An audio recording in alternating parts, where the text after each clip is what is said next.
കോട്ടയം നഗരസഭയാണ് ഇന്നത്തെ തദ്ദേശ തർക്കത്തിൽ. പെൻഷൻ ഫണ്ട് തട്ടിപ്പുൾപ്പെടെയുള്ള അഴിമതി ആരോപണങ്ങളിൽ മുങ്ങി നിൽക്കുകയാണ് കോട്ടയം നഗരസഭ.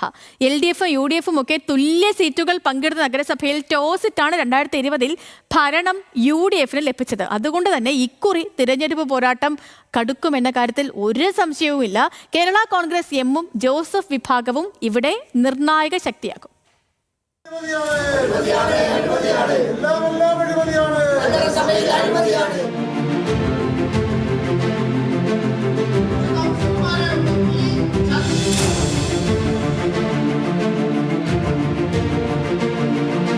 അക്ഷരനഗരിയുടെ ഭരണസിരാ കേന്ദ്രമാണ് കോട്ടയം നഗരസഭ.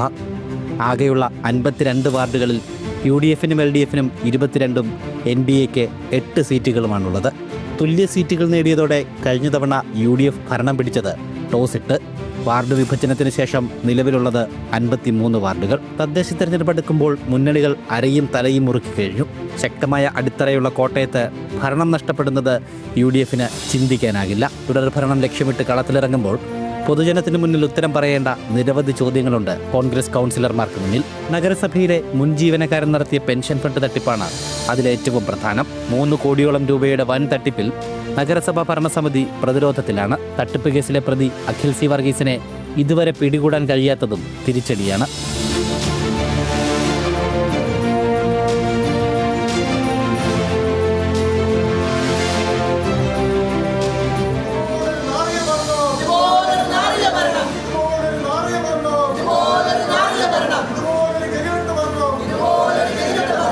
എന്നാൽ തട്ടിപ്പിൽ CPIMനെ പ്രതിസ്ഥാനത്ത് നിർത്തി പ്രതിരോധം തീർക്കാനാണ് UDF ശ്രമം. പിന്നെ ഫണ്ട് തട്ടിപ്പ് എന്ന് പറയുന്നത് നടത്തിയതാരാണ്? എൻ്റെ യഥാർത്ഥ പ്രതിയെ പിടിച്ചു കഴിയുമ്പോൾ ആ പ്രശ്നം തീരത്തില്ലേ? ഇടതുപക്ഷ സഹയാത്രികനായ എല്ലാ സ്ഥലത്തും തട്ടിപ്പ് നടത്തിയ ഒരാളെ ഇവിടെ കൊണ്ട് സ്ഥാപിച്ചിട്ട് അയാൾ തട്ടിക്കൊണ്ട് പോയി. അയാളെ അറസ്റ്റ് ചെയ്യാൻ പോലും ഇത്രയും കാലമായിട്ട് കേരളത്തിലെ പോലീസിന് കഴിഞ്ഞിട്ടില്ല. അപ്പോൾ പിന്നെ ഫണ്ട് തട്ടിപ്പിൻ്റെ ഉത്തരവാദിത്വം ഞങ്ങൾക്കല്ല, ഇടതുപക്ഷത്തിനാണ്. പദ്ധതി ഫണ്ട് വിനിയോഗത്തിൽ സംസ്ഥാനത്തെ നഗരസഭകളിൽ അവസാനത്തെ സ്ഥാനമാണ് കോട്ടയം നഗരസഭയ്ക്ക്. കഴിഞ്ഞ സാമ്പത്തിക വർഷം 20% താഴെ തുക മാത്രമാണ് കോട്ടയം നഗരസഭ വിനിയോഗിച്ചത്. എന്നാൽ UDF ഭരിക്കുന്ന തദ്ദേശ സ്ഥാപനങ്ങളോട് പുലർത്തുന്ന സംസ്ഥാന സർക്കാരിൻ്റെ ചിറ്റമ്മ നയമാണ് ഭരണ പ്രതിസന്ധിക്ക് കാരണമെന്നാണ് UDFൻ്റെ മറുപടി. കഴിഞ്ഞ 5 കൊല്ലം അല്ല, കഴിഞ്ഞ 9 വർഷവും തദ്ദേശ സ്ഥാപനങ്ങളെ വളരെ ഒറ്റപ്പെടുത്തിക്കൊണ്ടാണ് ഗവൺമെൻറ് മുമ്പോട്ട് പോയത്.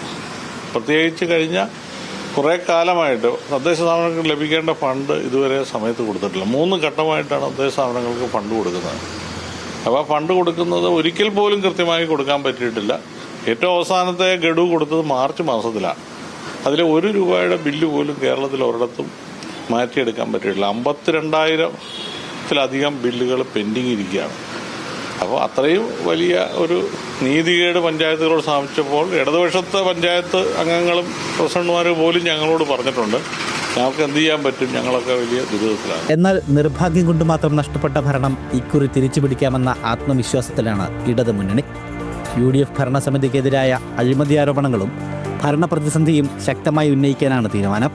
ഇടതുപക്ഷം നല്ല പ്രതീക്ഷയോടെ തന്നെയാണ് തെരഞ്ഞെടുപ്പിനെ നേരിടുന്നത്. കാരണം കോട്ടയം നഗരസഭയെ സംബന്ധിച്ചിടത്തോളം കഴിഞ്ഞ 4.5 വർഷക്കാലം എന്ന് പറഞ്ഞാൽ പാഴായിപ്പോയ വർഷങ്ങളായി. ഈ കോട്ടയം നഗരത്തിലെ മുഴുവൻ ജനങ്ങൾക്കും ആ കാര്യത്തിൽ വ്യക്തമായ ധാരണയുണ്ട്. ഒരു വികസനം എന്ന് പറയുന്നത് ചൂണ്ടിക്കാണിക്കാനില്ലാത്ത 5 വർഷമാണ് കടന്നു പോകുന്നത്. അപ്പോൾ തീർച്ചയായിട്ടും ഈ കോട്ടയം നഗരസഭയെ സംബന്ധിച്ചിടത്തോളം ഒരു കോർപ്പറേഷൻ ആകാനായിട്ട് അടുത്ത് നിൽക്കുന്ന ഒരു നഗരസഭയാണ്. A grade മുനിസിപ്പാലിറ്റിയാണ്. തനത് വരുമാനങ്ങളും ഒക്കെ ഉണ്ട്. ഈ നഗരസഭയിൽ നടക്കുന്ന കോടിക്കണക്കിന് രൂപയുടെ തട്ടിപ്പ്, അഴിമതി ഇതെല്ലാം ജനങ്ങൾ കണ്ടുകൊണ്ടിരിക്കുക. പഴയ പ്രതാപമില്ലെങ്കിലും കേരള കോൺഗ്രസ് M, ജോസഫ് ഗ്രൂപ്പുകൾക്ക് നിർണായക സ്വാധീനമുള്ള വാർഡുകളും നഗരസഭയിലുണ്ട്. തദ്ദേശ തെരഞ്ഞെടുപ്പിൽ ശക്തി തെളിയിച്ചാൽ നിയമസഭാ തെരഞ്ഞെടുപ്പിൽ കൂടുതൽ സീറ്റുകൾ ആവശ്യപ്പെടാമെന്നാണ് കേരള കോൺഗ്രസുകളുടെ പ്രതീക്ഷ. കോൺഗ്രസിന് ശക്തമായ വേരോട്ടമുള്ള കോട്ടയത്ത് നിയമസഭാ ഉപതെരഞ്ഞെടുപ്പുകളുടെ ട്രെൻഡ് ആവർത്തിക്കുമോ എന്ന ആശങ്ക LDFനുണ്ട്. നിലവിൽ 8 കൗൺസിലർമാരുള്ള BJPയും പ്രതീക്ഷയിലാണ്.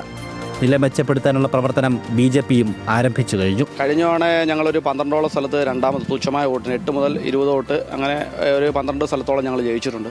അപ്പോൾ ആ 12 സീറ്റ് കഴിഞ്ഞ തവണ പരാജയപ്പെട്ട് ഇത്തവണ വിജയിച്ചുകൊണ്ട് നിലവിലുള്ള 8 സീറ്റ് നിലനിർത്തിക്കൊണ്ട് അതല്ലാതെ വാർഡിൻ്റെ പുതിയ പുനഃക്രമീകരണമൊക്കെ സംബന്ധിച്ച് വന്നപ്പോഴത്തേക്ക് നമ്മുടെ 52 എന്നുള്ള 53 വാർഡായിട്ടുണ്ട്.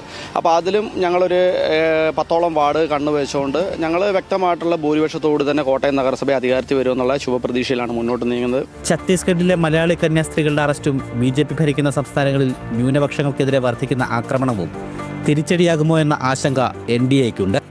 ആരോപണങ്ങളും പ്രത്യാരോപണങ്ങളും നിറഞ്ഞ 5 വർഷങ്ങൾ ജനങ്ങൾക്ക് മുന്നിലുണ്ട്. ഇനി തീരുമാനിക്കേണ്ടത് ജനങ്ങളാണ്. അക്ഷരനഗരിയുടെ ഭരണസാരഥ്യം കൈമാറപ്പെടുമോ? അപ്രതീക്ഷിത സ്വാധീന ശക്തികളായി ചെറു രാഷ്ട്രീയ കക്ഷികൾ മാറ്റപ്പെടുമോ എന്നുള്ളതൊക്കെയാണ് ഇനി കണ്ടറിയേണ്ടത്. കോട്ടയത്ത് നിന്നും S. ശ്രീകുമാറിനൊപ്പം ഗോകുൽ രമേശ്, ന്യൂസ് മലയാളം.